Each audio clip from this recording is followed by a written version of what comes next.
Hello and welcome to our second live AWS Bytes. Luciano and I are here again, and we started last week at the same time, and we started building our file transfer application, and it was great to see so many people listening and watching. Today we're going to take that further and add some nice, neat new features to try and improve on the MVP we built last week. So it might be worth recapping what we are doing here. First, maybe I'll just show the repository. We have a GitHub repo, which is public and available for everybody to have a look at. And we can share the link in the chat, but I can also show it on my screen here.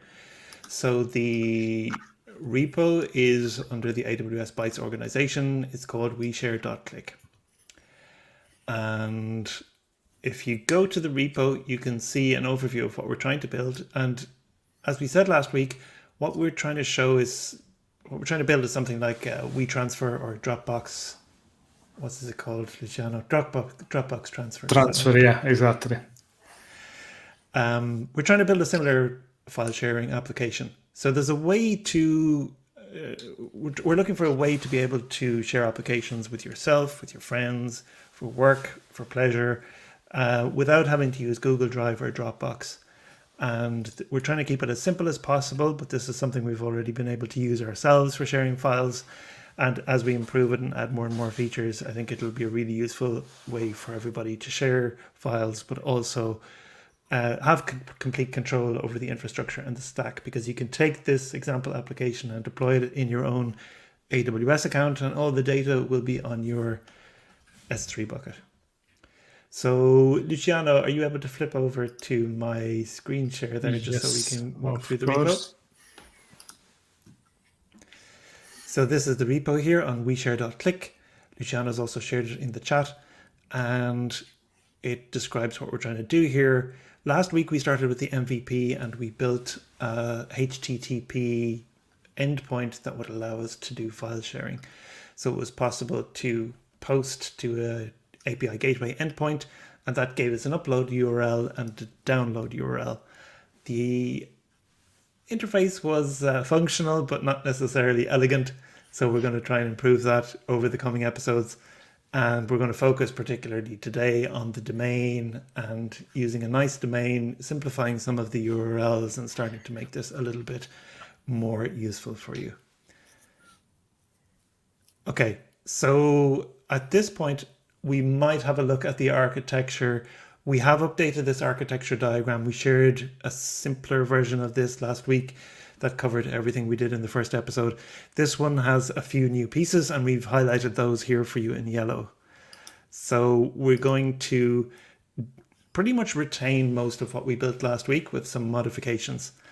But before we do, maybe it's worthwhile talking about some of the questions that came out of last week's episode. So one was, I think, around the AWS SDK, and the other one was just around pre-signed URLs in general. Luciano, maybe it would be a good one for you to take and talk about the AWS SDK and why we used version 3 and what the difference is between the version 2 and version 3 versions of the JavaScript SDK. Sure. So yeah, basically the question that we got is that somebody was a little bit confused about having seen tutorials online where when you do Lambda, you can use like the built-in SDK, so you can just use the editor online in the AWS console, and you don't really need to install anything there. And this is true, but it's true only for version 2 of the AWS SDK. And version 2 is kind of phasing out because there has been a new version 3 that has been published for a while at this point. And version 3 is actually quite different and quite interesting in many ways from version 2. So we are doing an effort to use version 3 here because we believe this is going to be what people are going to be using more and more in the future. And other than that, there are many advantages. We have been discussing a little bit more in detail all of that in one of our previous podcast episodes. I'm going to put the link in a second in the chat. But the main idea is that there are different features. For instance, the first one is that the new SDK is a lot more modular, while version 2 is just one big package that I think is like more than 50 megabytes in size. V3 is actually splitted in multiple sub-packages, and you might have noticed in the previous episode that we needed to install 2 different packages, one for S3 client and one for the signed URLs. And any other service you might want to use, you need to install one or more packages to actually use that particular AWS service. This is one of the main differences. The other difference is that the syntax, the interface that actually the SDK exposes is actually quite different from V2 as well. And there is this kind of heavy usage of the command pattern. So every time you want to interact with a service, you need to create a client first. And this is not too different from V2. Once you have a client, then the way that you use the client is by creating a command, which represents an action that you want to do against a specific resource for that AWS client. And then you can send that command through the client. So you generally always create a client, a command, and send a command that way. Thank you for sharing the docs. So yeah, these are the main differences. There are other small subtle details that might be interesting if you use ESM or CommonJS, because I think if you use ESM, you don't even get the built-in V2, which is something we are doing here. So in our case that we are using ESM, we don't have access even to the built-in version 2, which is another reason for using V3, really. So yeah, I hope that covers, at least at the high level, what you need to know about V2 versus V3. Our recommendation for now on, if you're starting a new project, is to use V3, because that's going to become the most supported version in the next few years. Yeah, that's good. I also have seen in the docs, it mentions that you can use a version 2 compatible style, which doesn't use the command pattern. I haven't tried this yet, but probably because of this warning here, it says it results in a bigger bundle size and may be dropped. So it's kind of a, I suppose, a migration path. For Interesting. People. I didn't know that. Maybe this is actually new, but yeah, it's interesting to know. Okay, and then the other question I think we had was just more around the pre-signed URLs in general and how they work. I'll try and start to explain that, Luciano, and you can chime in. So I think the idea with a pre-signed URL really is that we want to be able to give access to people to download our objects from S3 and put objects onto S3 in a restricted way. So you want to give people specific time-limited access to our bucket, really. And maybe in a traditional application, the way you would have done that would be you'd have an endpoint and essentially stream the data through your own web server onto S3 or onto a file system. And that's the way things like WordPress would work, or many other web application frameworks. With S3, one of the things it gives you is amazing durability and scalability, the kind of levels of availability and durability that you can't really achieve on your own with your own web server. So the idea of using pre-signed URLs is that you're avoiding having to proxy any put or get requests, and you're giving direct access to the bucket and letting AWS scale that infrastructure for you. And the pre-signed way of doing it just means that they don't have to have an AWS client. They don't need to understand how to do IAM on the client. You just give them a URL, and the entire URL is a really long string that encodes all of that IAM time-limited session for you. Does that describe it well enough, or what do you think, Luciano? What am I missing? I think so. I think that the main difference is that if you're building your own web server, like with something like Express or Fastify, then you are totally in control of receiving all the bytes from the upload and do whatever you want with that. You could do like real-time transformation. You could limit the file size that you are receiving. You could do all sorts of different types of checks. With S3, we are kind of offloading all that complexity directly to S3 as a service. So we get a bunch of different features, but we might not get the same level of control that we will get with our own server. So this is maybe something to keep in mind as we build more and more features, that we might bump into some limitation just because S3 present URLs might not support something that we need. So yeah, this is something else worth keeping in mind, I guess. But at the same time, we don't need to keep a server running just for upload and download, which is, in the context of serverless, is amazing. Absolutely. Yeah. And we noticed last time as well that there's a separate module within the AWS SDK version 3 for request signing. So that's what we used. Okay, so are we ready to move forward and look at the next steps here? So we've talked about the questions from the last time.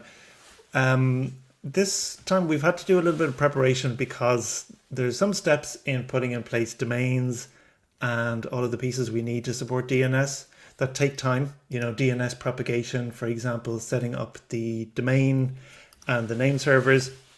So let's talk about that with the architecture diagram.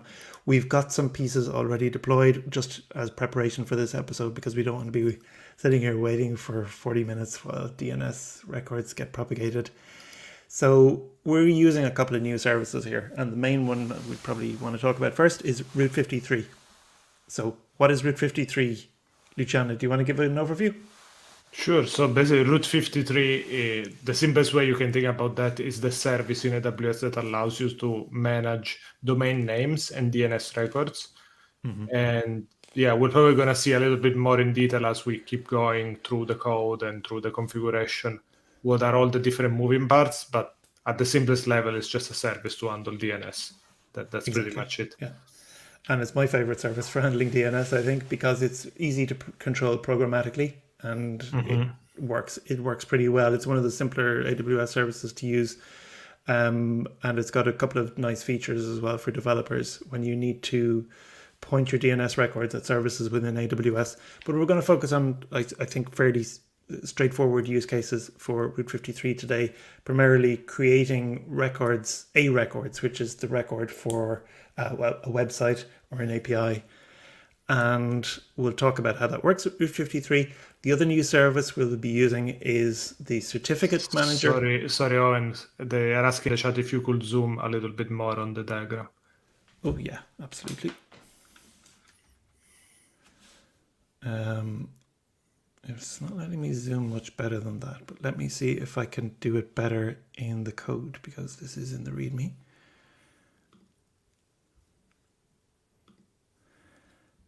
So I hope this is better. Maybe I can even at least we can zoom in a little bit more. Thank you. Yeah, no worries. So the certificate manager, if you've in the past have problems with expiration of HTTPS certificates, you'll understand the value of certificate manager because it allows you to programmatically manage your certificates and have them automatically renewed. And particularly, it's very easy when you're using Route 53 because the two services work very well together. And you can do everything from DNS, domain registration, DNS entries, and HTTPS certificates for your applications by using these two services. Yeah, one of the problems that I used to have a lot in the past before using AWS and Certificate Manager was that almost every other certificate system I've seen requires you to have an HTTP endpoint running to do the validation that you are really the owner of that domain name, which is always super annoying because it means you need to deploy everything. Also, you need to expose an HTTP endpoint before you can actually get a certificate. So you end up always with this kind of two-step rollout where you deploy something that is not HTTPS first, then you get the certificate, then you upgrade it to HTTPS. I think here with Certificate Manager, it's very cool that they support DNS validation and that it is well integrated with Route 53 because you can just deploy everything in a almost atomic fashion. And then once you get the domain and everything running, you will be able to deploy your application at HTTPS only without having to do this kind of weird upgrade.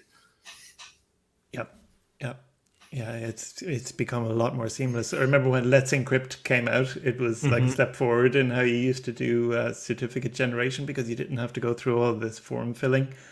Certificate Manager is a little bit like this, but you just don't need all that the infrastructure you need with Let's Encrypt.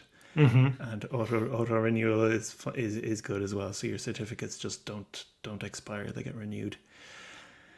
Okay, so once we have that, then we're going to need to, we've got some APIs and we want to use our weshare.click domain to talk to those APIs. So for that, we'll have to set up a couple of resources in API Gateway. One of them is a custom domain.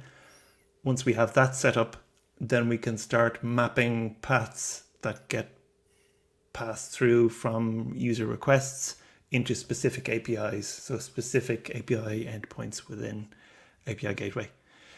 So we'll be able to put a domain in front of the API we built last week and then create some new ones.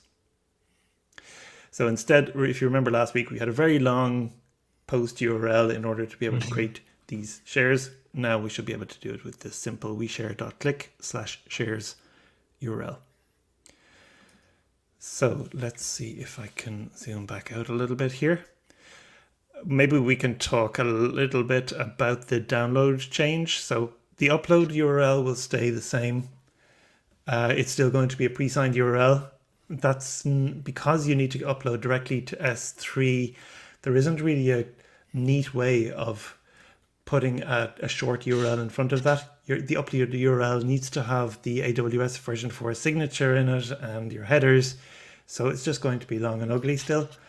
That won't really be resolved until we look at a future episode where we put it like a command line interface in front of all of this. But we will be able to make an improvement to the download URL. So this is a good one because this is the URL that you're going to share with your friends so they can download the file you're sharing. And we'll be able to put in place a new HTTP endpoint that will have a Lambda function behind it. And when we get a GET request for a file, we're not going to proxy the object in S3. Remember, we said we didn't want to do that. But instead, we're going to do a HTTP 301 redirect to the pre-signed GET URL. So what that means is that we can give our nice user-friendly URL to a friend to download the file. They don't know what the service is behind it. They can just click on the link and they'll get transparently redirected to S3, which will return the file contents for them. Does that make sense? Have I missed anything in this? No, if I'm gonna try to summarize what you just said, basically the thing that we were concerned about is that we were using very ugly and long URLs. So we are trying to get rid of them and also have our own custom URL that in theory, let's pretend we are building a startup here, should be much more trustworthy than just like a random AWS domain name.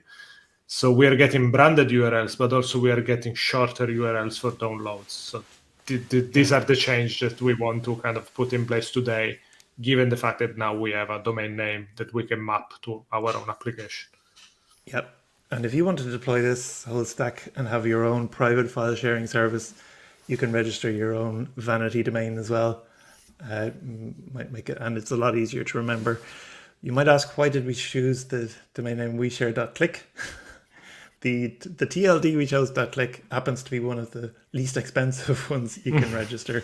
I think it's $3 a year. So it's becoming cheap. We went cheap. Okay.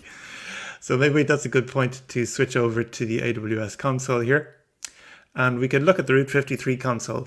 So because we didn't want to have to go through the whole domain registration and setting up the hosted zone, which is the primary Route 53 resource, we did this in advance. So if you look at registered domains, we registered weshare.click from within the AWS console.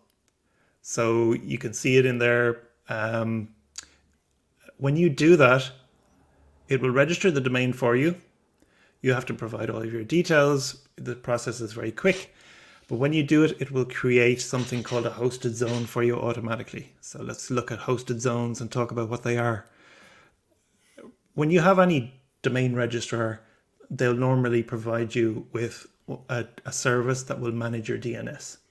And in order for other DNS servers to talk to your registration, they need access to something called name servers.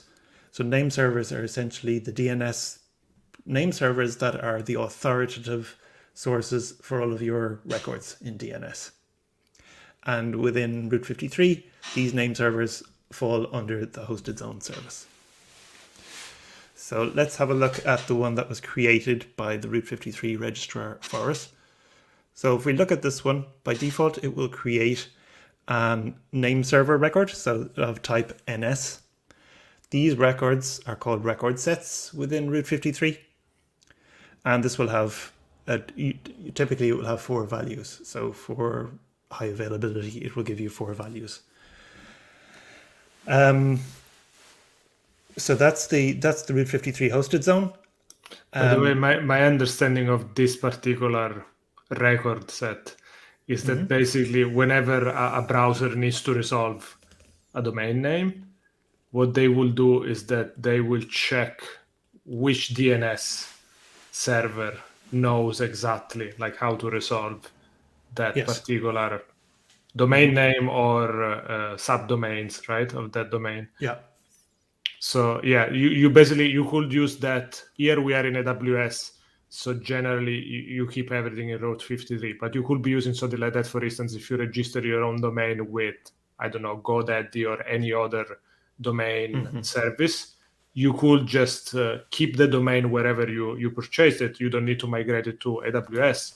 But then you can set the NS to whatever hosted zone you have created in AWS. So at that point, you are still managing the domain ownership in a different service, but then all the DNS, you can still manage it on AWS. So this is the way exactly. I understand it. Is that correct? Yeah, and it's something we do fairly often, actually. When people have their own domain, if they're using GoDaddy, they might not want to switch from GoDaddy because they've got other records in there and they don't want to move them. But yeah, you can update, say, NS records for a subdomain and then put all those subdomain record sets in Route 53. Okay, so you notice here we've got two hosted zones. So let's talk about why that is. So if we go back to our diagram briefly, let's have a look at this. We mentioned we want to create a hosted zone here with some record sets in it. So the hosted zone, we want to really control with CloudFormation. So it's part of the infrastructure as code for our application. So we wanted to create a separate one and not use the one that was automatically created by the registrar because we can't really manage it with CloudFormation. You could use the one that comes automatically if you want, but that might get a little bit harder to manage if you've got multiple environments for development environments, pre-production, QA, etc. So in advance, what we've done is we've created a separate stack called domain in the code base, and you can see this today in the main branch of our repo. And if we go into the serverless.yaml, all we've got in here is some CloudFormation resources. We don't have any functions, no APIs. It's just some CloudFormation. So let's have a quick look at what we built. So we talked about the structure of serverless YAML the last time. We've got some boilerplate at the top, which is exactly the same as what we built last time. I'm just going to zoom in here because I realize this might be a little bit hard to read. Okay. So we've created a variable here using a custom object. The variable name is called domain name, and this is where we reference our DNS name, weshare.click. And then we create a resources. Maybe worth mentioning very quickly that a serverless framework has this feature that you can specify inside custom any structure that you want, like any key value pair or even nested key values. And then this is like free space for you to organize the data in any way you want. And then you can reference that information in other parts of your application. I don't know if there is anything similar in like native CloudFormation. In Terraform, you will do something similar with like variables. Yes. But in CloudFormation, I'm not really sure you get that kind of freedom, right? Yeah, with CloudFormation, you have parameters, but they don't have the flexibility of serverless variables. So you can even use them in your serverless framework if you want. You can put parameters in here, and you need to specify the name and the type and the value, but it doesn't allow you to do objects or anything like that. It has a limited subset. It is useful sometimes when you need to get secure SSM values, those CloudFormation parameters, because it means that you don't have any secrets being shared between your client when you're deploying and the CloudFormation backend. CloudFormation will essentially resolve those secrets for you within its service. Whereas with serverless framework, if you use like secure parameters with the AWS parameter store, they actually get exposed in plain text at some point. So there's maybe a topic for down the line of parameters. But this is a good point. Also, if you notice, some serverless framework plugins will also ask you to put the configuration within the custom section. So that's another case where you'll see this being used. All right, so let's have a look at our resources then. So we've got a hosted zone. This is a pretty simple resource declaration because we just give the DNS name, nothing else. and the root 53 hosted zone will be created, and it will have name server records by default. The other thing is the certificate. Now the certificate is a little bit more interesting because the certificate, obviously it needs to know what domain you want certified. And this could be an Apex domain, so the top level domain weshare.click. It could be a subdomain, or it could also be a wildcard certificate. So wildcard certificate would allow you to issue a certificate for star.weshare.click. And that could be useful sometimes if you want to have a subdomain for every customer, for every tenant on your platform. Mm-hmm. Okay, so we need to talk about validation then. So when you create a certificate, obviously it's important to know that you are the domain owner and that you are the authority that has the right to issue a certificate or to generate a certificate for this domain. So you need to validate that you're the owner. And there's two ways of doing that. One of them is by email. So when you register a domain, you will have to put in your email address, and that's stored in the registrar, essentially. So it's essentially publicly available. Sometimes it's hidden, but there's always a public email address associated with your domain. And when you register a domain name, if you're using the email validation method, they will send you an email with a link where you have to click to verify that you, the email address that the domain was registered with, see this, and you verify that it's okay to generate a certificate for it. But the other method is a little bit better, I think, the DNS method, because the DNS method it just asks the certificate manager to generate essentially a secret value that you can put into your DNS records as a CNAME record. And certificate manager will wait until this record is populated in your DNS records. And once it sees that it's been populated, it knows that you have control over that domain because you were able to add that record. Is there anything else you'd like to add there, Luciano? Because I know this isn't necessarily a trivial concept to talk about DNS and validation, especially if people aren't familiar with it and may not have dived deeply into it in the past. Yeah, the way I like to think about this is that basically HTTPS and TLS certificates exist to avoid man-in-the-middle attacks. So to avoid that somebody that might have a way to redirect you to a website that they control can pretend that website is something like, I don't know, Amazon.com. And then you try to do a purchase and they steal all your credit card details, right? Yeah. So certificates try to prevent that particular type of attack. And therefore, it's very important that when you register a new certificate, you can prove that you are the owner of a certain domain name. So this is why there are processes either through DNS or either through HTTP or other ways so that you can show that you really have control over a certain domain name before getting a certificate for the domain name. Yeah, exactly. And it used to be a lot harder. I remember the first time I ever did a HTTPS certificate, it was more than 2 decades ago, I have to admit. But I had to go to like the company's office and get like a form and a stamp to say that I was, that we were a legitimate company. And then I had to mail this to the registrar for the .ie domain. And it took like weeks. You probably had to pay like a few €100 for that as well. Oh, yeah. Yeah, absolutely. So what we're doing in this configuration is we're saying, okay, we want to use DNS for validation. And we need to specify, okay, which domain name we're validating, because you might have a subdomain and then you would use the top level domain for the validation part.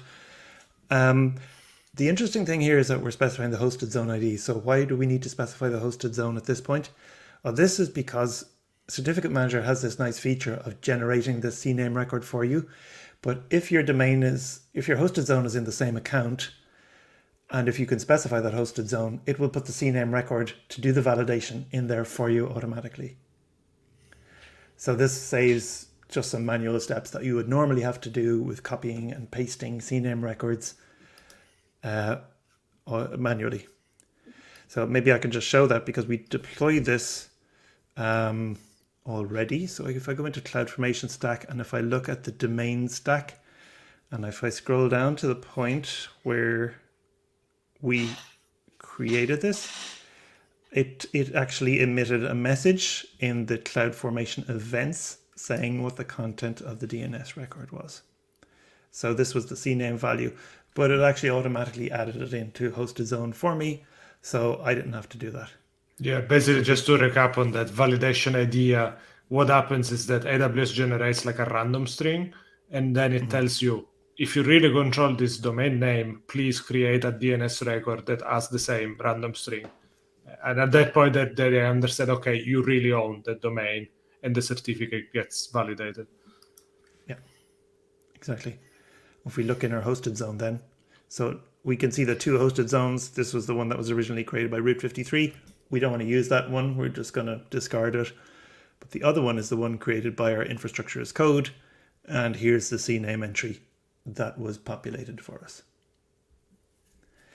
So it's now probably a good idea to talk about the other gotcha here, which is that if you do create a new hosted zone for your domain with CloudFormation, it won't automatically pick up this record because this isn't yet the authoritative source for your DNS entries. Because the one that was generated by the Route 53 registrar has name server records that represent the old hosted zone. So what we have to do is go into our registration again. So I'll just go into register domains. We click on our domain, and then you can see the name servers here. So those name servers I had to go in and actually manually edit those so that they reflected the same values that the hosted zone generated here. So they will match these 4 values here. And this is just a one-off operation, right? We need to do it only to link our domain with the hosted zone in Route 53, right? Exactly, yeah. Once you do that, then it will take some time for your registrar details to be updated with the new authoritative name servers, and eventually you can go into your shell. It might take 30 minutes or so, but you can go into your shell. Let's have a look, and we can do, I'm just going to use a DNS client, dig, and if I type dig -tns, this is going to search for name server records for the domain. And if you run this command, eventually you'll see that it will come back with the name server records that you've created with your new hosted zone. And then you know that at least on your DNS provider has the right ones, because DNS records are cached all around the world by ISPs and intermediaries. So you might get a period where sometimes it works and sometimes it doesn't, but after a while, eventually they will be cached globally. Okay, so we deploy that. So now we've got our hosted zone and we've got our certificate. And now we're at a stage where we can start configuring a domain name for our backend. So will I get straight into that? Yeah, I think so. Have I missed anything? Okay, great. Let's write some code. Let's write some code. That's what we're here for. Okay, so let's hop into our backend. So if we remember our backend, it has our API, it has some functions, it has at the moment just one resource, which is a lonely bucket. So let's start creating some more resources in here. And we need to start, I guess, by creating our domain name. So if you look at the architecture diagram, if you've got the repo open, you can have a look at it and you see we need to create a domain name and some records, some A records. So I'm going to start creating those now. So let's start with our custom domain. So if you want to use API Gateway and you don't want ugly URLs, you'll always need a custom domain. And the resource type for this is AWS API Gateway. It's API Gateway v2. And this is important when you're using the new HTTP API method for API Gateway instead of the old REST API method. And it needs some properties. And this one is just domain name. That's all it needs. So we're going to reference a variable here, which is the same as in the other stack. It's, as Luciano described very well, in the custom section, we have our own domain name variable. Now we did that in the other stack, but I don't think we did that in this stack. So let's create a custom section that has a domain name variable with the value weshare.click. Just check it matches. Okay, so this is our custom domain. I have to say it's a little bit of code duplication, but it's the price to pay to keep the two stacks nicely separated. Mm-hmm. Yeah, there are options. We could put a common YAML file or JSON file in the root and load it in from there, but I think it's probably for duplicating once. I'm okay to do with it. Or even environment variables maybe, because you can easily interpolate environment variables in serverless YAML syntax. That's true. Yeah, you could do something like this, right? But for simplicity right now, I think this is the easiest approach we can take. Yeah. Okay. So the configuration then you need is domain name configurations. And this can be a list, but what we want to do here is just specify the certificate. So the property is certificate ARN. And here's the question then. What's the value of our certificate ARN that was deployed in the other stack? How do we resolve it in this stack? So let's go back and have a look at how we declared that certificate. So we have our domain cert here. It's in a different CloudFormation stack, so it's not that trivial to reference it. But if you have eyes like a hawk, you might have noticed that we have this output section in the new version of the code as well. And this is allowing it, this is a bit like Terraform outputs or essentially output variables for a stack. And these get published in CloudFormation. So we're basically saying we've got one called domain cert ARN and the other one, which is a public hosted zone. And we're publishing those to the outside world so that other stacks can import them. So then we have the value of the domain cert ARN and we have the public hosted zone. And this is the syntax for it. So these are called CloudFormation outputs. And once we have outputs, we can import them. And Serverless Framework actually has some nifty syntax for that. So with normal CloudFormation, you would have to do something like an import value function. The Serverless Framework's syntax is a little bit more concise. So you just say CF : and then you put the name of the stack, which is, we called it domain, but we also put the stage suffix after it. So we need the stage variable, which is dev in this case.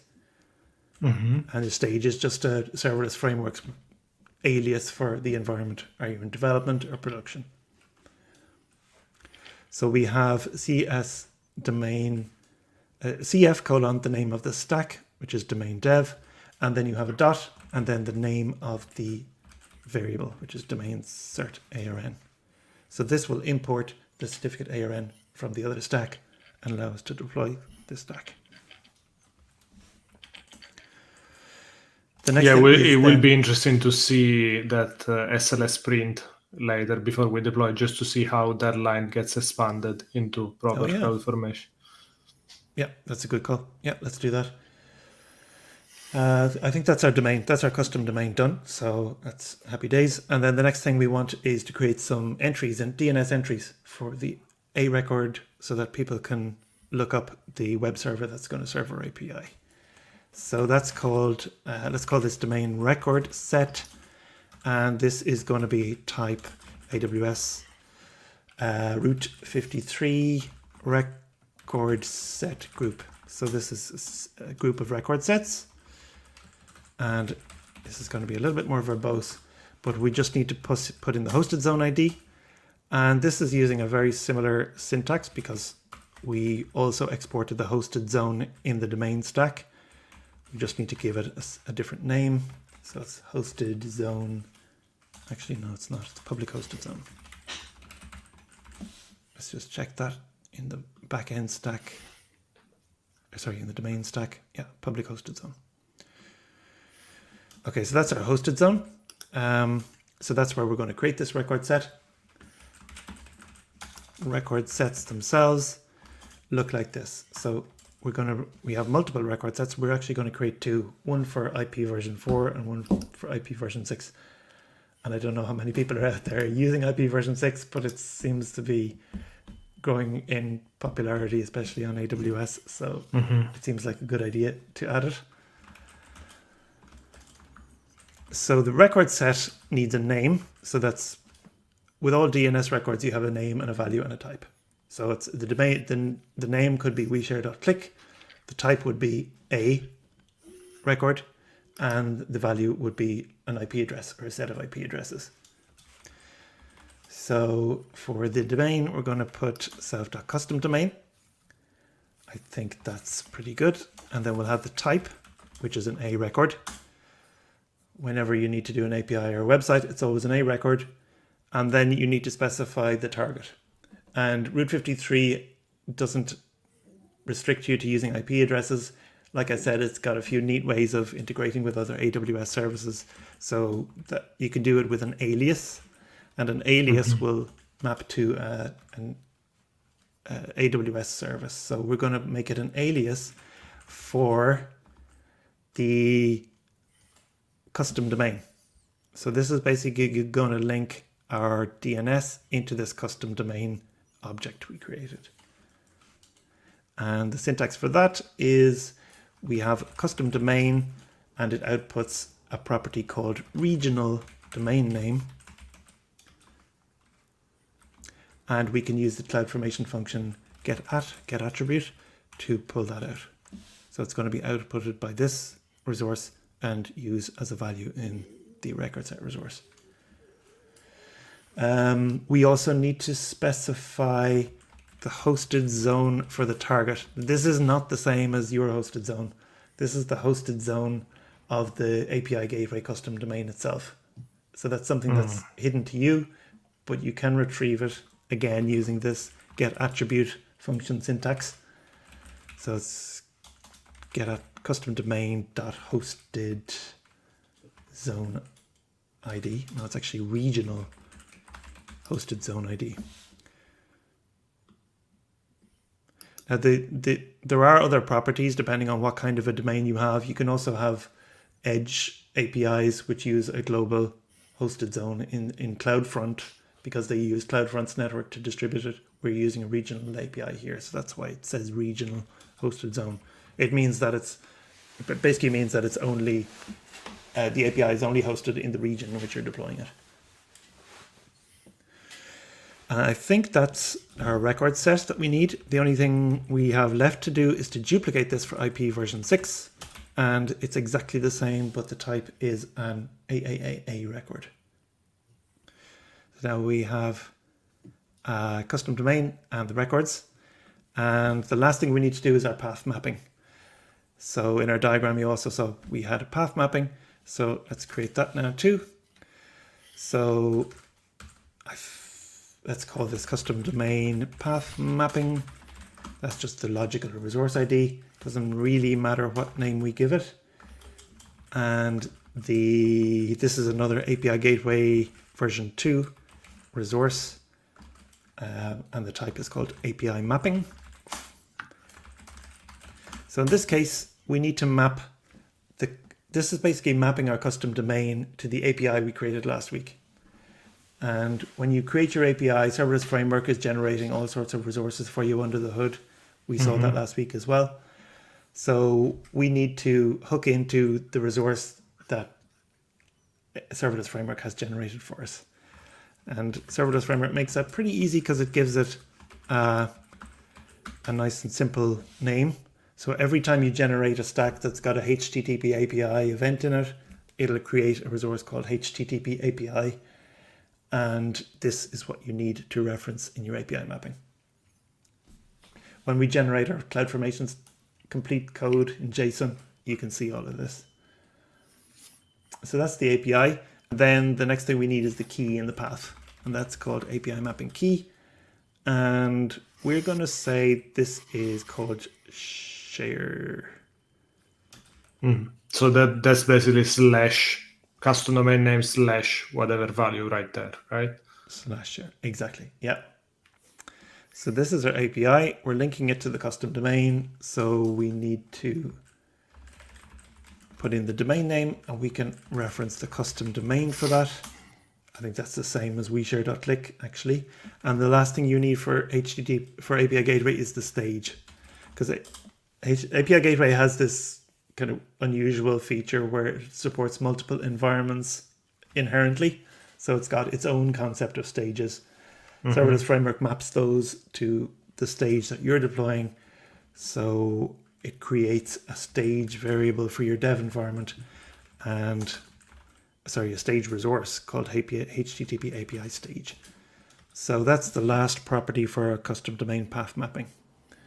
And when we deploy this, we'll see all the CloudFormation code, but you'll also see how this reflects in the AWS console.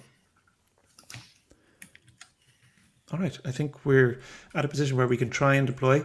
Let's maybe first have a look at packaging this. So I'm going to run npx SLS package. I just need to make sure I'm in the backend directory. And let's see. Now it says I've got an unrecognized property, custom domain path mapping. Do we have any typo there? Indentation issue, because this is the name of a type, and I might just have it on the wrong level. Yeah. Oh yeah. I rarely use YAML without that happening at least once. Okay, so it says the service has been packaged. So let's see what we've got in our output. Okay. So maybe the best thing to do is have a look at some of this stuff. So here's our domain name.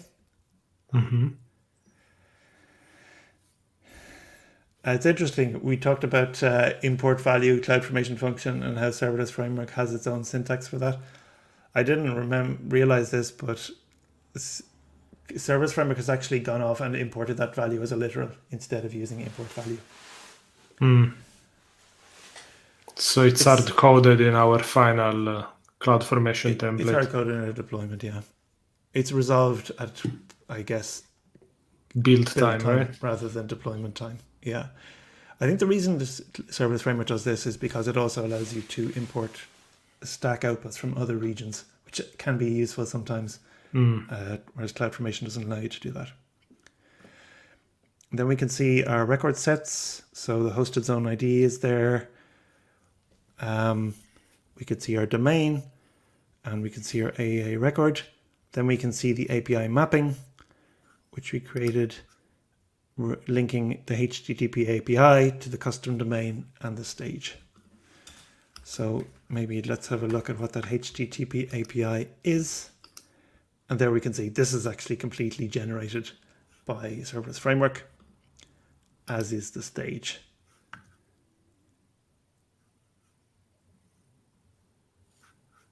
Perfect. Okay, so that's it, right? Let's try and deploy this.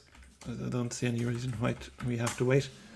And this will result in, and as long as we don't have any other syntax errors or CloudFormation errors or anything here, it should result in DNS entries being created. And once that happens, every DNS set of our DNS records has a time to live, which is supposed to be honored by all the other DNS servers around the world that cache these values. So within, I think, the TTL for these records should be around 300 seconds, 5 minutes. So in around 5 minutes, we should see that our records have been created and are available. So we should see that we've got A records. Let's have a quick flick back to the CloudFormation console just to see how progress is going on this. So we can see that the path mapping has been created. The custom domain has already been created. Path mapping is already created. I don't know why it's updating our Lambda function. Might be an interesting exercise to figure that one out, since I don't think we've changed anything there. Maybe just redeploys anyway. I don't know. Yeah, I'm not sure how it's change detection worked. I think it has this hashing algorithm, the Serverless Framework, to figure out if you have a new version. any case, this has been finished now. So if we jump into our Route 53 hosted zone and refresh, we now see that we've got an A record and a AAA record, and it's routing it through to API gateway. Yeah, we can tell it's API gateway because there is that execute-API, which is very, Exactly. I mean, it's the endpoint of API gateway. Yeah. So let's see if we can look this up. I doubt we will already, but let's have a look. Okay. Yeah. So I'm already getting responses for IP addresses on this. So this is good. There's a few useful tools on the internet for checking DNS propagation. So you could check to see how many servers around the world. Yeah. I don't know why this works. Maybe some DNS experts can tell me how that was so fast, or what is it? Because because it didn't exist before, and that there was no caching issue. But it looks like globally everyone can resolve this already. So what that means now is we can run our command from last week to generate a new share. But now we can use our domain. We share.click/share. Yeah, and there we go. We get our upload URL and a download URL back. Awesome. So we've made the first URL pretty. Let's see if we can make some more of them pretty. So let me commit this. What did I do there? Let me commit this code, Luciano. And would you like to continue on with the download URL part? Of course. Okay.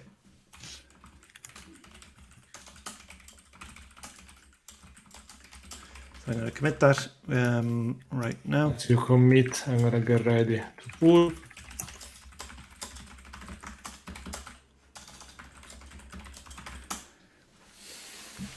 Okay, that code is up on GitHub now, so everyone there should be able to see it. Perfect, and I should be able to see it here as well. Let me know if this is readable enough. So what we did last time was working on the backend, and we did have, let me close all the stuff. We did have share handler. This is where we wrote all the code that we just executed with the curl post command, right? So now we want to build a new endpoint, which is basically the one that is going to allow us to download a file by basically now we have this custom domain. If we know the ID of a shared file, we can just combine the two things and we have a unique URL that should allow anyone that knows that ID to download the content of the file. So I hope that I am describing that correctly, well enough. But basically, we need to do a new Lambda, right? So the first thing that we do, probably, what do you say? Do we start with the serverless YAML? Let's start with the serverless YAML. Yeah, why not? You can also start with the code, yeah. We have here functions. So if you remember from last time, functions is where you specify your Lambda functions. And where is the code? What is the trigger in the Lambda function? The policies to give permission to your Lambda function to do something. So what we want to do here is basically create a new one. Actually, let's do it at the end. Let's guess the right indentation. So just one indentation level, and we can call it download. And we would need to specify the handle first, and let's just call our file download as well. And the function name is going to be called handle download, I guess. Or do we just call it handle event? Let's call it. Yeah, I guess it doesn't matter too much. Maybe it would be good to have some consistency, but it doesn't really matter. Yeah. So what is our event? Again, this is going to be another HTTP endpoint. So every time somebody's making a request on a particular URL, we want to trigger this Lambda. So we can say HTTP API, and method is going to be get, right? Because we want this to time just it's going to be get. Yeah. Yeah, even the browser, you can just put the URL in the browser URL bar, and you should be able to get the file.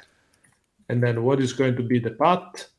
We want to use, I think if we just do /ID, that should be more than enough, right? That should work because the share part, the shares prefix is going to come from the path mapping we just created. Mm-hmm. Now, another thing that we should be doing is permissions, right? So we can probably copy some permissions from here, because effectively what we want to do is to be able to do the we want to do the get object, right?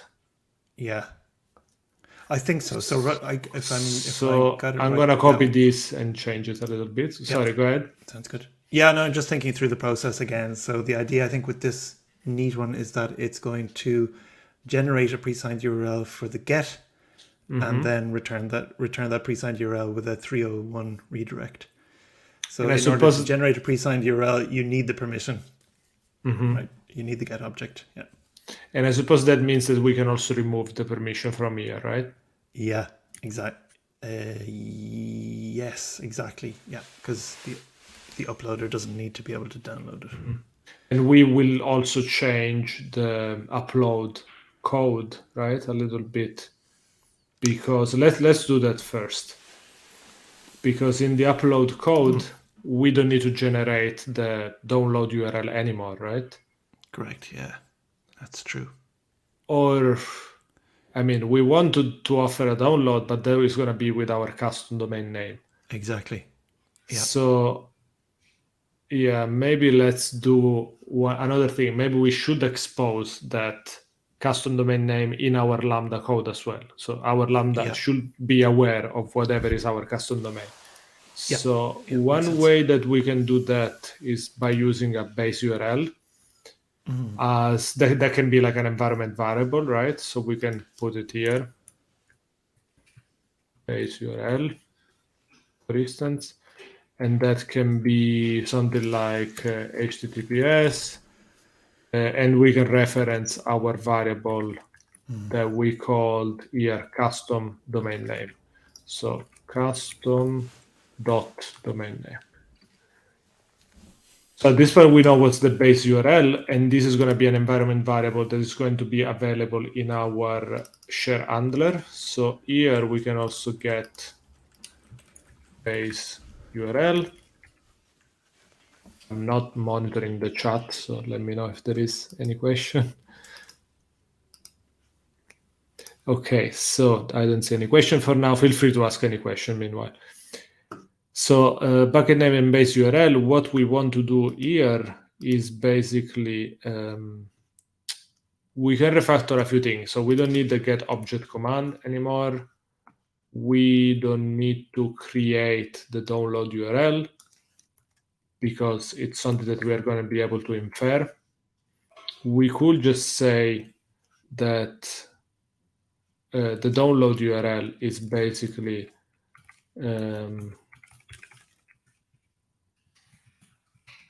equal to this base URL share. Now, do we just want to do dot slash share just slash key, right? Slash ID, I think. And it's ID, okay.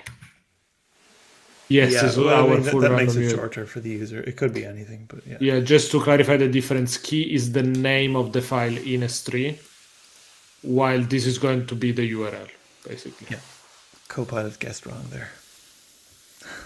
Yeah.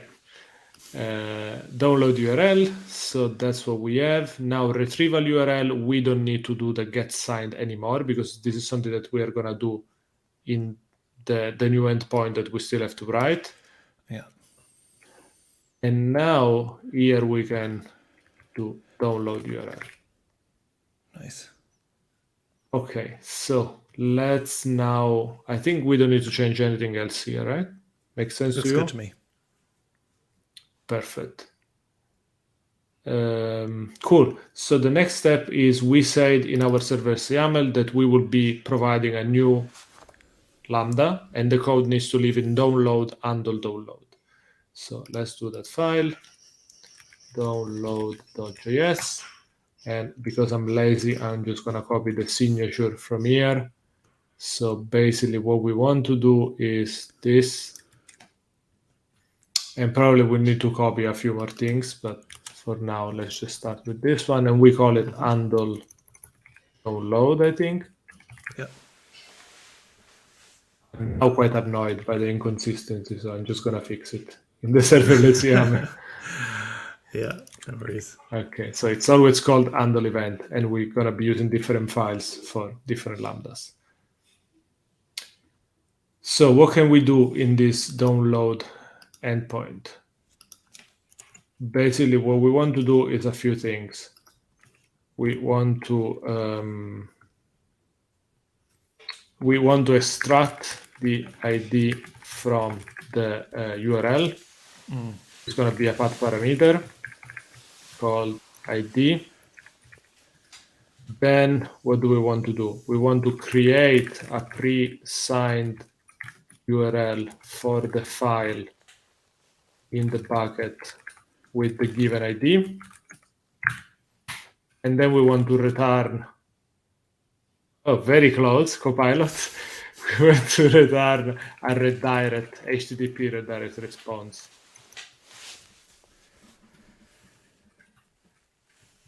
To the pre-signed URL. Missing anything? I think that's it. Okay, so just to remember the kind of the flow that is going to happen. So a user uploads a file. The upload process is just going to generate an ID, and with that ID, we also build a download URL. So that user can take the download URL and send it to somebody else to give them access to the file. At that point, they copy-paste this URL into their own browser. All of that is going to trigger this Lambda going through API gateway, DNS, domain names, and so on. And eventually, this Lambda has access to our S3 packet, understands the file that needs to be downloaded, generates a pre-signed URL for downloading that file, and returning an HTTP redirect is basically telling the browser, you're coming to this URL to download the file, but the file is actually in this other URL, which is the pre-signed URL that we're going to be generating. So let's fill the gaps here. So what we can do is basically, the first thing is that we need to extract the ID from the request. And the way we do that is by looking at the event, and I think Copilot is right this time. There is this path parameters that basically allows us to access API gateway endpoint path parameters by name. And because here in serverless YAML, we call that ID, this path parameters, here we can just reference it as ID. If we were calling this, I don't know, file ID, we should be calling it here file ID as well. Now, at this point, we need to figure out what's the file name, right? So what's the key in S3? So we can just say key equal, what is it? So we're going to have the ID somewhere, but I think we call it shares / ID, right? No, it was slash. We need to use that. We're going to have to copy paste again, are we? Yeah, I think there was something like this. Let's see if I remember by heart. And then something like this, I think. Let's see if my memory is good. To me. I'm going to open on the side. So shares, I did 0, I did 1, ID. And as a quick recap, the reason why we do this I did 0 and I did 1 and then the actual ID is because potentially if we are running this thing with many users uploading tons of files, you might end up having millions of files in the same S3 bucket. So by creating this like nested structure, if you're using the S3 UI, it's like you have folders and it's easier to find things without having to list millions or thousands of file names. So it's just an arbitrary choice, hopefully to make our life easier at a certain scale. We didn't really have to. Maybe it's just a little bit of over-engineering at this point. But yeah, this is the reason why you see this weird syntax here. Okay, now that we know the key, we can do the pre-signed URL. And in order to do that, we need to use the AWS SDK. So we need to import here S3 client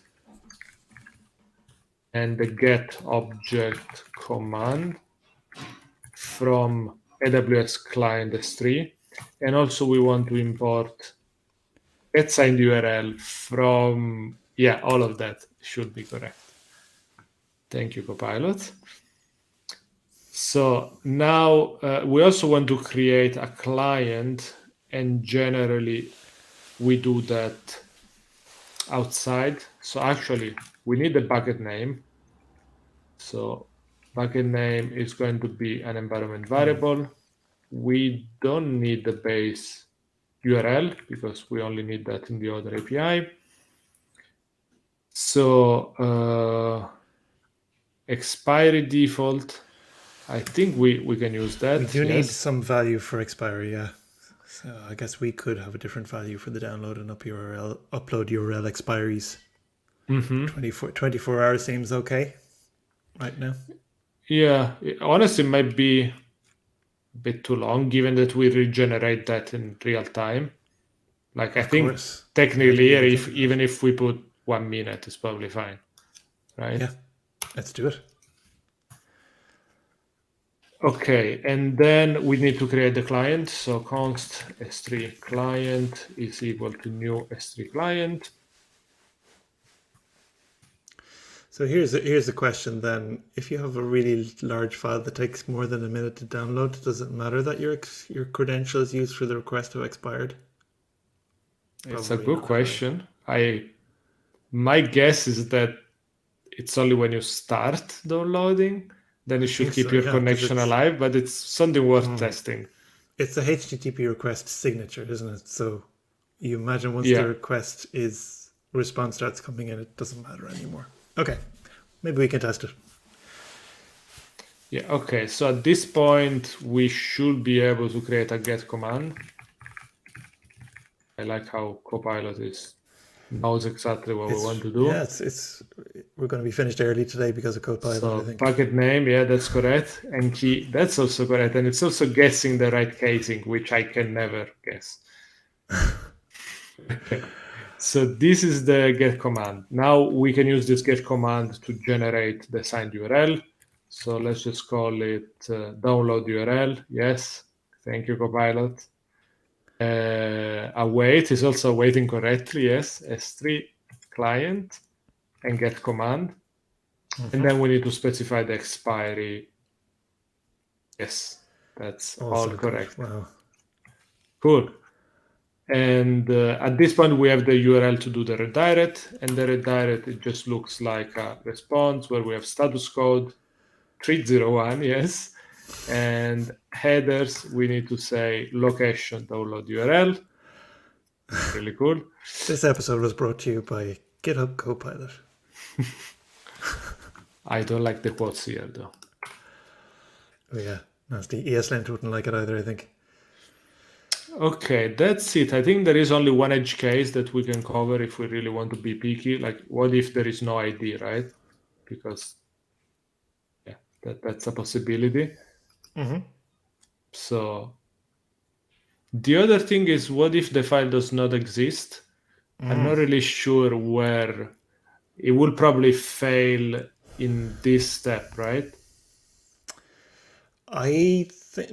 Because we know from the last episode actually that it would fail only when you try to pull from the pre-signed URL. So I think it would redirect to the pre-signed URL, and then the pre-signed URL would return either a 400 or a 403. Okay. Depending on whether you've got list bucket permissions. So there is nothing we can really do here to say like this file doesn't exist unless we list the bucket ourselves directly, right? Yeah. Or we do an head. Or do a head object or something. Yeah. Cool, which I'm not going to do right now. Okay, so are we missing they still end up with a 404 anyway, right? So I don't think it matters too much. Exactly, yeah. Should we just deploy at this point? I think so. Yeah. So let's just quickly review everything we did. Serverless YAML, we added a new endpoint, a new Lambda that responds to this particular endpoint, get with a given ID. It has the permission to do a get object. And then we updated our share handler, basically removing everything that was not needed anymore. Now we can also guess the download URL using our custom domain and the ID. So we are returning that. And what else? We created our download endpoint with basically reading the ID, getting the command for the particular file with that ID, downloading the URL with a pre-signed URL, and returning that as a redirect. Cool. So let's do an SLS deploy and let's see what happens.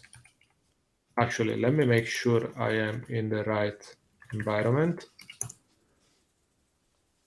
Before we do that, I think I am. Okay. So That's the right one. Yeah. Oh, SLS deploy. I need to be in the backend. backend. Yeah.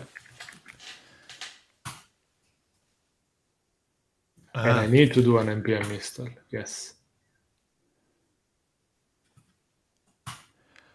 We have serverless IAM roles per function, but we don't have any Oh, we do. Sorry, this is in backend. We do have functions there, yeah. Okay, so it's doing something.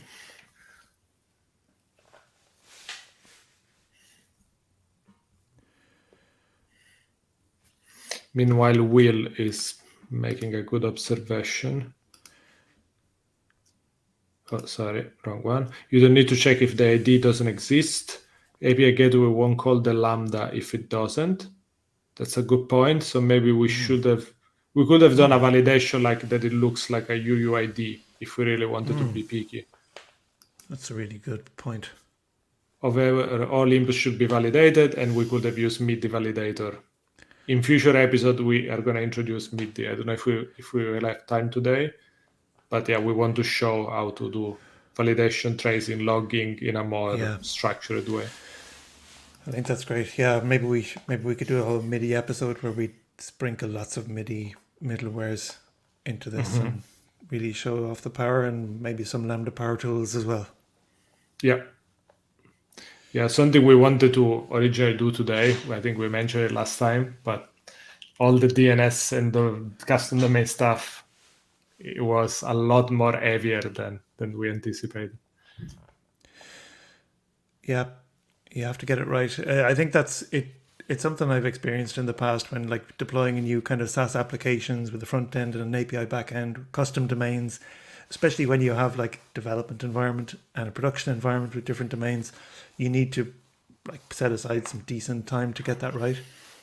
Because it's more or less a once-off effort, but you need it to be repeatable at the same time, just in case something goes wrong in the future.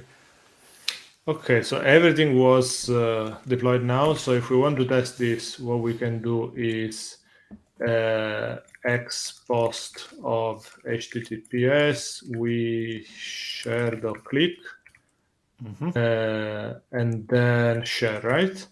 Sure. Now I think you do need a trailing slash. You can try it without the trailing slash and see what happens, and maybe we can talk about that. Okay, but I think, let's do it. Yeah, this gives you a 404. Try with the slash. And it's giving us the upload URL. So this slash, Go ahead, explain that thing briefly, because I'd love if anybody understands why this is the case. When we were using the REST API and API Gateway in the past, you were able to do it with or without the slash. For some reason, with HTTP APIs, when you do this custom domain with the path mapping, you need to have the slash as the root path, if you like, and it doesn't work both ways. So it's a bit frustrating that you have to do this. So it'd be nice to sort this out. I don't know what the solution is. If anybody out there understands, I'd love to know. Yeah. But it looks like it's out. The output is good, yeah. Yeah, cool. So what we want to do is copy this, right? And what do we upload? Package JSON. Let's give it a go.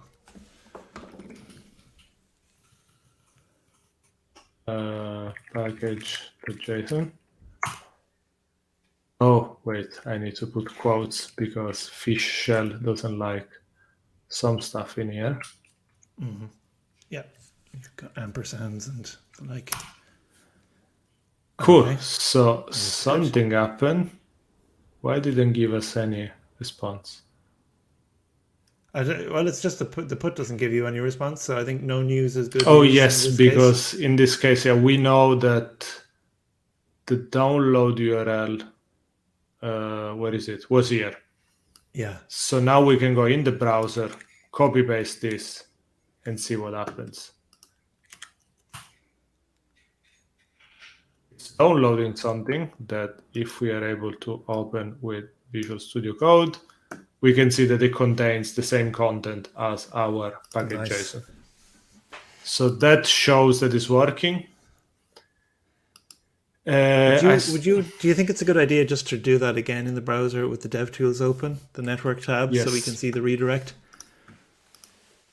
I'm going to try to make this a little bit bigger. Oh, maybe too much. And let's go full screen here as well. So if I refresh this, you can see that there is...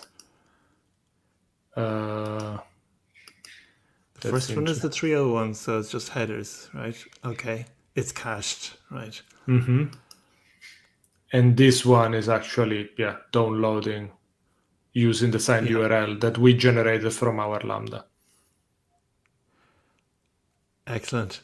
This is so. I think this is returning you a 3. This is returning you a 3004. I don't remember what a 304 is. Is that we like can ask the internet, not modified or something? HTTP cat. Excellent. Not modified. Yes, because you have a cached. Okay, if you disable your cache, I guess it will download the file again with like a. how do you disable response. there? Disable cache. Okay, so let's do this again.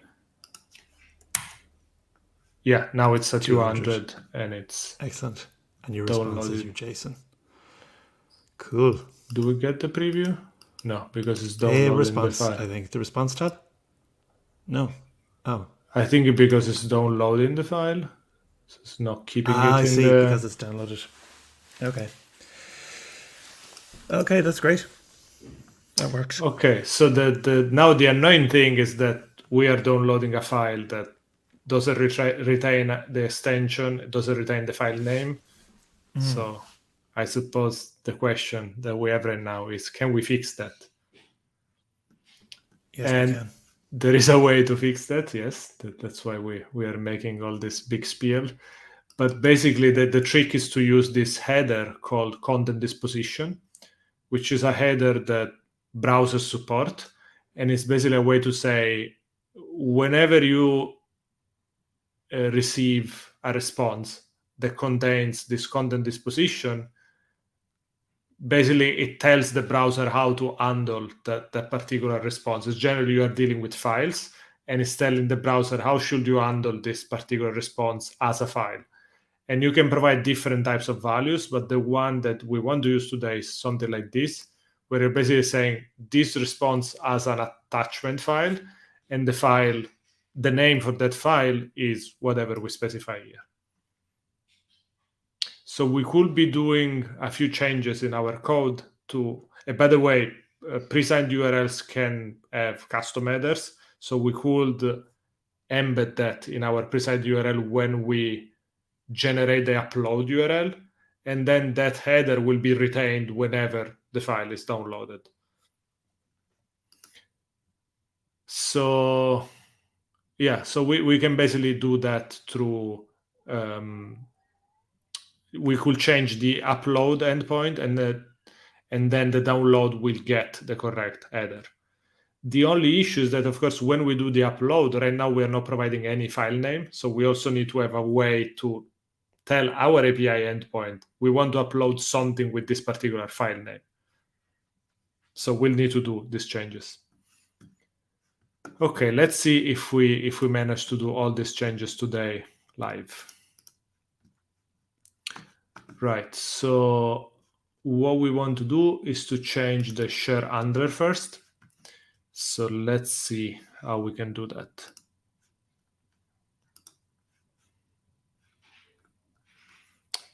I'm gonna get some notes because I don't remember exactly what were the properties that we need to change to make this work.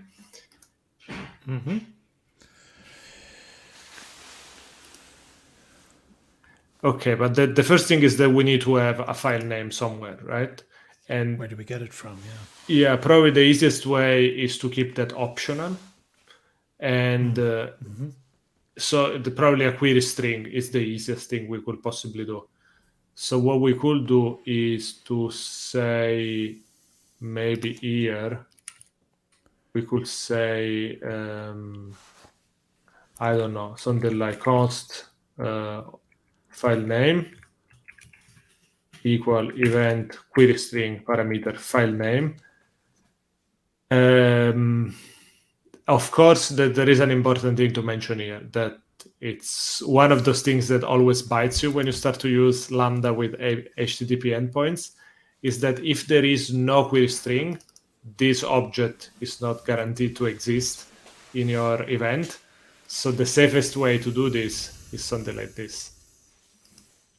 So it's basically saying, if you manage to get a query string object and a file name property in the query string object, then file name is going to have a value. Otherwise, it's just going to be undefined. Yeah, you could also make that a bit easier with a middleware in MIDI as well. There's a normalizer or something, middleware, I think, for that, right? That just makes sure that you always have a query string parameters object there. So you don't have like access to a property on an undefined object error. Yeah. But the file name might still be undefined if the user is not providing a file name in the URL. I don't know if we want to give it a default. Should we say, if not, the file name is just an ID? Does that even matter? Doesn't matter. We were getting the ID anyway. Doesn't matter. Yeah, because that's going to be the default anyway. So let's leave it for now. And if we need it, we'll add it later. So now we want to do this content disposition thing, right? So content disposition header, I guess I'm gonna call it, or maybe just content disposition. And if we have a file name, now what we want to do, close enough, Copilot. I think this might be better. I think, yeah, that's what we want. And yes, and then we did, this is the value. Then if we want to do the full header, we can do content disposition header. And we can say, if you have content disposition, close enough again, content disposition. And what we want to do is basically say content disposition and the value. So this is the full header that we want to include in our pre-signed URL for upload. Okay. Now the way you do that is actually that you need to do it here in the put command. Okay. So if the file name is specified, just to get this straight in my head, if this file name is specified, then we'll have a content disposition header, which will have property content disposition. The value will be attachment semicolon file name equals the file name. And we'll put this into the put object command. So S3 will retain this header so that when we download it, it'll come back in the response headers. We could have done this in one liner by just doing this, to be honest. Oh, yeah. Yeah. And yeah, maybe this is simpler than less direction, I guess. And just do this. Okay. So at this point, I think there is another change we need to do, right? We need to say we need to upload also. I remember that there is a way that we have to say which headers needs to be signed here, right? Is Yes, that correct? and this is or what not? tricky thing with signed URLs is understanding what's signed and what's unsigned. But yeah, I think you're right. We have to add this header into the signable headers. Okay, and signable headers then goes where? It's a property here, right? If I remember correctly. So here we need to.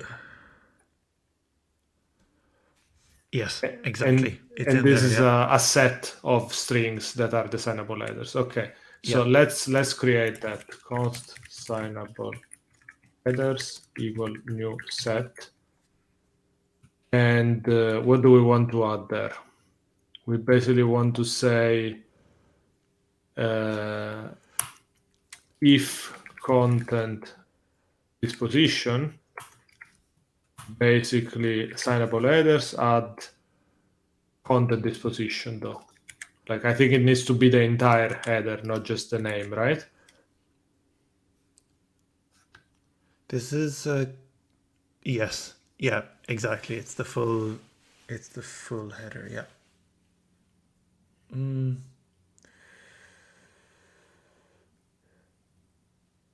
This is a good question. I'm just verifying this. Yeah, it's the full header with the key and the value. Yeah. Okay, so at this point, do we need anything else? Do we need a MIME type as well? So in the previous version that we did last week, did we have a MIME type? I don't think so. Well, I think we did our own test some point before the stream, and we did use a MIME type. Yeah. Yeah, but I'm curious to see if this works anyway. I think when we did it, when we went through this the first time, we put in a MIME type just to ensure it was, I don't know, application octet stream. I'm not sure what S3 gives you by default. I can't recall, but it might be application octet stream anyway. I think you're right. Let's give this a go as it is and see what happens. Another thing that we need to do is, we need to do here something else, right? Because now when we do the upload, we also need to have like an H. Yes. And that's right. Content disposition header, right? Yeah, content disposition header. Yeah, because this is a signable header, so the client has to provide it. I'm gonna put quotes here for my own sanity around the URL.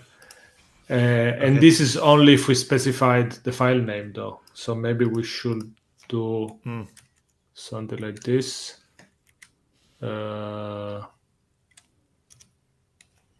Yeah, something like this. Content disposition question mark, I guess. Yeah. And then this. Otherwise this. Otherwise an empty string. Yeah. Looks good. Okay. Hopefully my string interpolation the is correct. Is getting longer. Okay, that's good.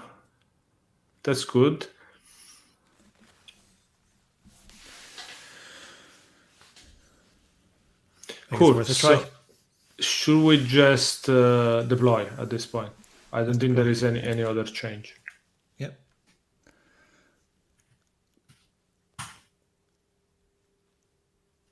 Okay, let's see if there is any question in the chat. No.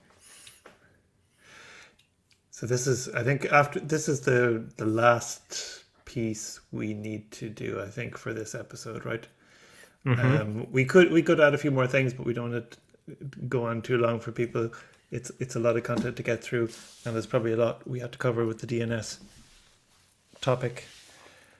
But it looks like at this stage we have a much nicer download experience. Certainly for a user, I'd be quite happy to share a URL like that, especially if they get the right file name back. But with the upload URL is the next thing to challenge. So maybe we can just wrap up once we've tested this and see where we might take it in the next episode next week. Okay, so now basically what we can do is here we can put a question mark with file name, right? And say package.json. Yep. That's it? With quotes. Quotes, yeah.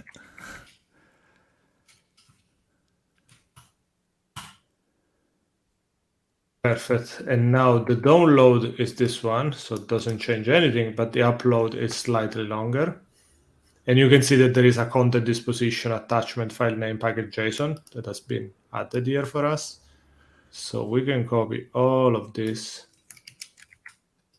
and just paste it in here. What's going on with my terminal? Something is broken. I'm gonna do this again. Our extra long URL broke your terminal. There's something in there that, yeah. Let's see how this works. So if we put package.json, right? Yeah. Doesn't like something there. The H, yeah, the -H, it needs of quotes, right? That was something we forgot to add in our template there. Okay. That seems nicer. But I think the quote needs to. We're missing the file name though, because it should have the file name, right? Because you gave one. So the header should be content disposition attachment and then the name of the file, right? Yes. Oh yeah, it goes after the file name equals. Yeah, you're right. Do we need the quotes? What about the quotes around package.json? I think we need that. Oh, we need that as part of the header. Okay. Let's quickly review that here. Yeah, we need them here. Nice. Okay. So let's try this. Ooh. Whoa. Interesting response there. What's going on? The signature does not match. Does not match. So why is that happening? Did we send something differently?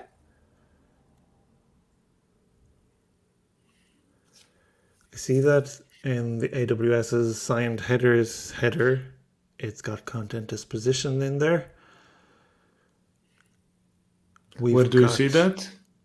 Just at the very end of the URL, the very end of the put URL, just in the last line, it's got content disposition in there.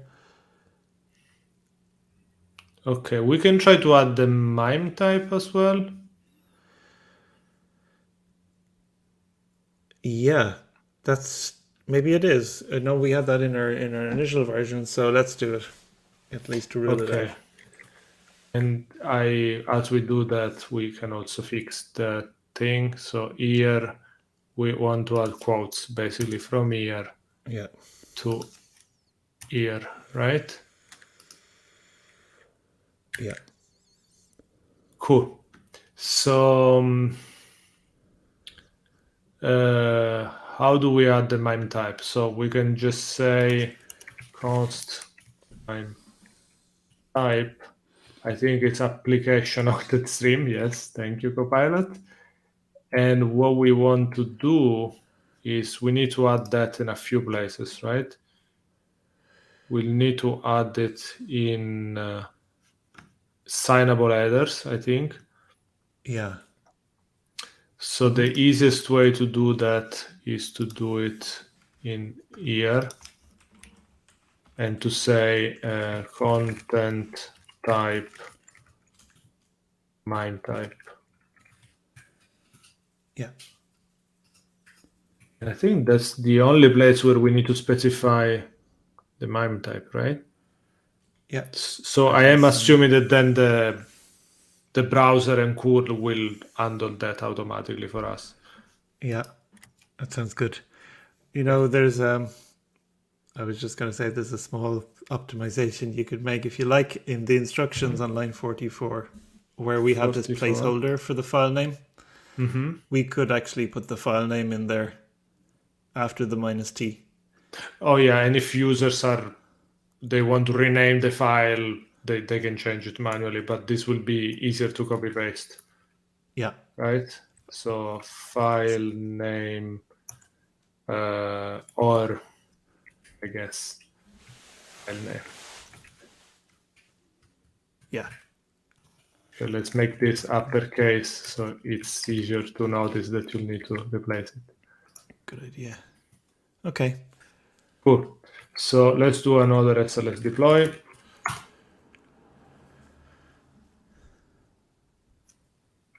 This might take a while, so if you have questions, this is the right time. If this works, I'm definitely interested to research afterwards how MIME type affects it. Is it part of the default signed headers? When we added content disposition header, did that stop it? Yeah, because it was working before without MIME type. So let's see what happens here. Okay. Okay, so now we do another post like this, right? Package JSON. Let's see what happens. Now we get, so this should be now correct. So we should be able to just copy paste this command. Yeah, it's got everything. And it's still giving us an error. It's What's still. the error? So I feel like this must be something at this stage, like a space in the header or something like this. Okay, content disposition, host.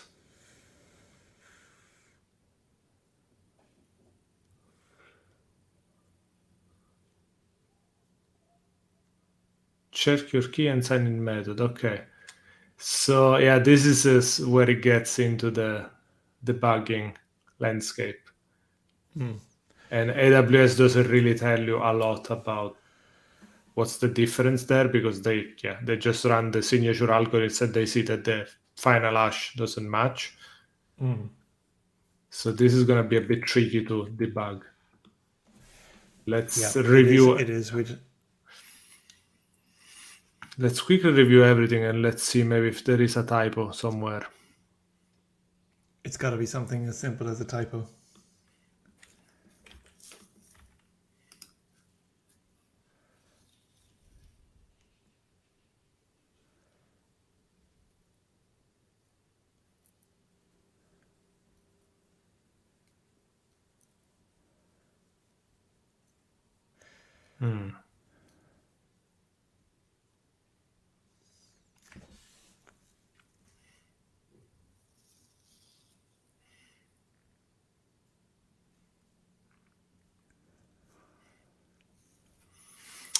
Okay. Yeah, this is going to be... Content disposition looks good to me. I can't find any problem. Because this is the only thing we added, right? Yeah. And then you have the signable headers. And then signable headers. Which is a set. And the set and we add content disposition. We have content, we have the MIME type. And you add that. Right. Yeah, it looks... Oh, I think I know what's the issue. Oh, put me out of my misery. Yeah, I only realized because I'm looking at our original implementation in our first demo.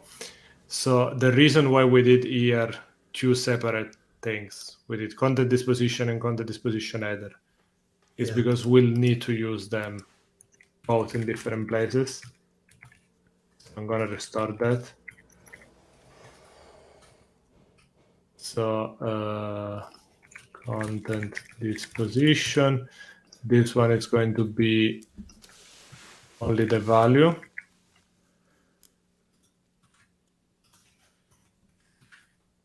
Right.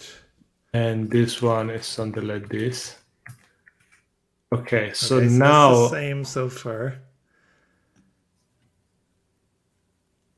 So this is just saying this is just the content disposition value if you want, and this is the entire header key value. Of course. The put object command doesn't need the header. It just needs the So value. this one just needs content disposition, but then here we need content disposition header. And then here we want content disposition header and header here as well. I think this will do. Fingers crossed that that's going to work. I have faith. So let's deploy. Sorry.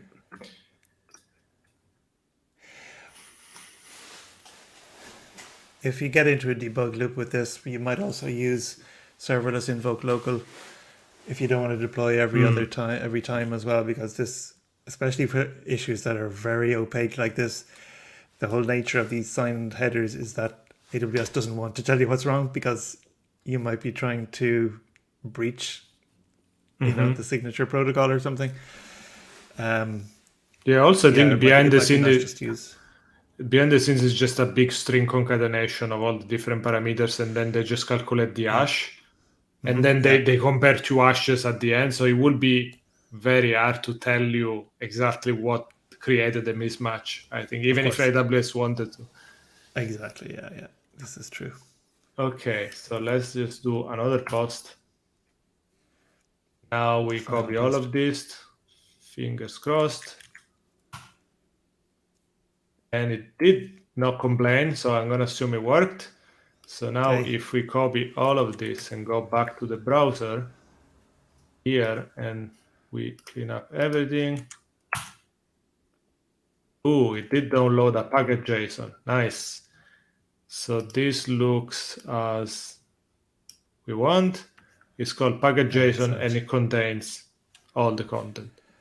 Great. And another thing I want to see here is that where is it, the actual answer here? If we go to the response headers, we have this content disposition file name package JSON, which is actually the header that is telling the browser, you can download this file and apply the file name I'm giving you here. So this is literally how the browser knows.